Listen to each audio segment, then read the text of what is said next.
algumas frases importantes aqui de Lutero. Olha só. Lutero tinha uma frase famosa, e essa foi citada em muitos livros de história, simul justus et peccator, né? Simultaneamente justo e pecador. Essa frase virou famosa por quê? Para as pessoas, até então, ou você era uma pessoa correta ou você não era uma pessoa correta.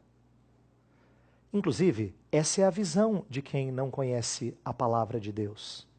Por exemplo, é frequente em ouvirmos na sociedade as pessoas dizerem assim, olha, tem gente boa, viu? Tem gente boa no nosso país. Gente do bem, gente de família. Ó, admiro você.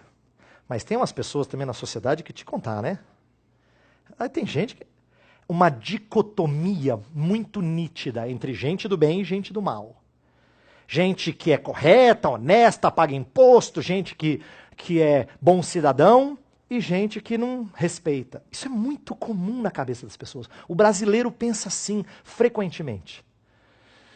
E isso, eu entendo, era parte do contexto de Lutero. Aí Lutero vem e fala assim, não, você é simultaneamente justo e pecador. Hã?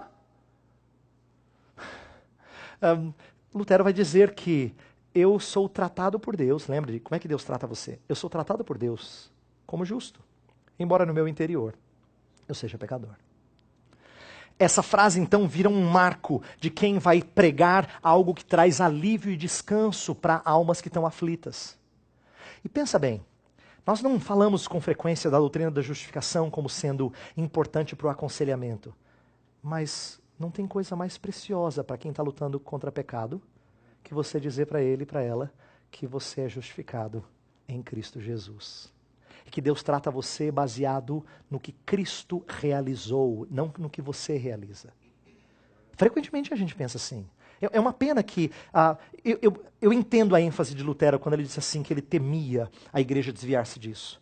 Porque mesmo nós que ouvimos pregações e mensagens com mais frequência, falamos assim, está acontecendo tal coisa na minha vida, não sei não, talvez o Senhor esteja pesando a mão. A gente frequentemente associa sofrimento com nossas falhas. Porque a gente pensa meritoriamente, parece que está no HD, é uma coisa que não dá para livrar com facilidade. Tá? Se ele está ali, toda vez você tem que fazer uma correção, que é o default, como a gente fala, né? É assim que as pessoas pensam. Impressionante, impressionante. Então Lutero vai falar de como a gente tem que pensar como pessoas que são simultaneamente justas e pecadoras.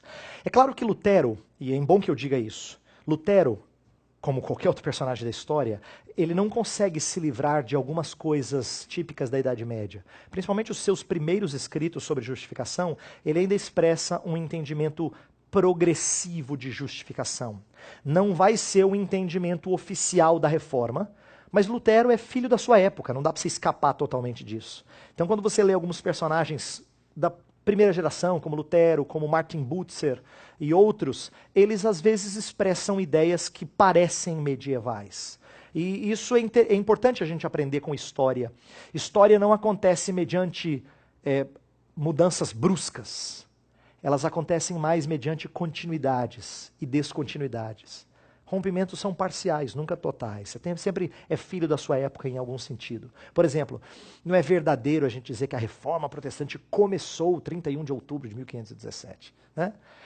Essa é uma data que a gente entende como sendo marcante, importante, não tem problema em nós acharmos que ela é uma data-chave, mas... Reforma é algo que acontece no decorrer de um período. Lutero já estava pensando algumas dessas coisas antes de 1517. E alguns pontos que depois vão virar chave na doutrina da justificação dos protestantes, Lutero ainda não tinha entendido em 1517. Então é importante que a gente olhe para a história com esse sentido de linearidade antes do que divisões tão bruscas assim.